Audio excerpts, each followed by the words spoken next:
Казвам се Ваня Дилгерова. Учител съм по френски и испански език в частно средно училище Рьорих. Това е моята 15-та година в любимото училище.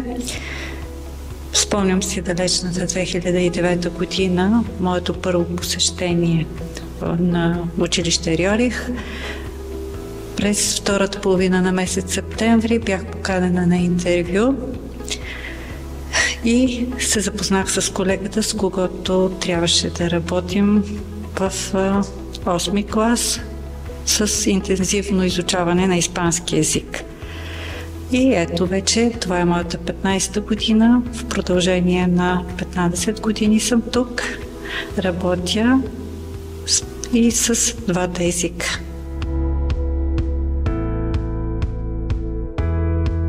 Още от детските си години мечтая да бъда учител и след дълги години първо езикова гимназия, след това Софийски университет френска филология, след което испанска филология и започнах преподаване в училище, защото работата ми харесва. Работя с децата, които са нашето бъдеще и всеки ден, стъпка по стъпка, не само искам да ги образовам, да ги възпитам, да ги направя добри граждани и добри хора. Всеки ден, малко по малко, ние учим испански език или френски език и не само културата, но и това да правим мостове между българската и чуждата култура.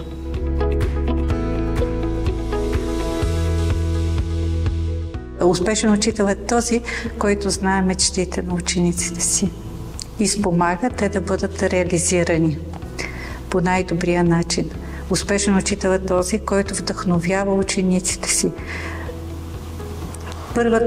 Първото ми запознанство с всеки един ученик за мен винаги съществува като номер едно задача да разбера какво го вълнува отделното дете, от какво ще се интересува, на какво да наблягам в неговото, дали музиката го привлича, защото междупредметните връзки са много важни за обучението по чужди езици. Дали музиката, дали изобразителното изкуство. Аз смятам, че изкуството върви ръка за ръка с преподаването на чужди езици. И най-вече да му създам любов към народната култура и към чуждата култура. Съпоставка и надграждане.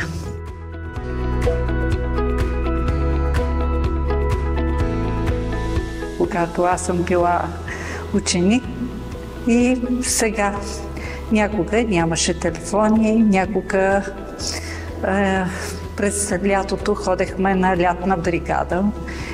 Какво правехме? В консервна фабрика правехме, да речем, буркани, краставички или нещо друго.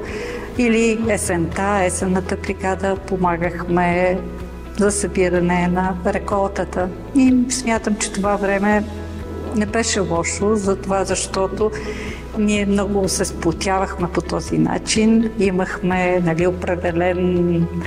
определени норми, какво трябва да направим, за да ни е деня, примерно, ползотворен. Това не значи, че не е било забавно, че не е било весело. И така, но времената са други. Всичко тече, всичко се изменя. Това е като интересни факти. Може би нашите ученици днес биха се учудили, че е имало и такива времена, в които телефоните не са били най-важният фактор и че е могло да се забавляваме и по друг начин. Много четяхме книги и така. Какво е примерно часа, без да се посмеем, без да разкажем и виц на испански или да разкажем нещо, което ни се е случило забавно.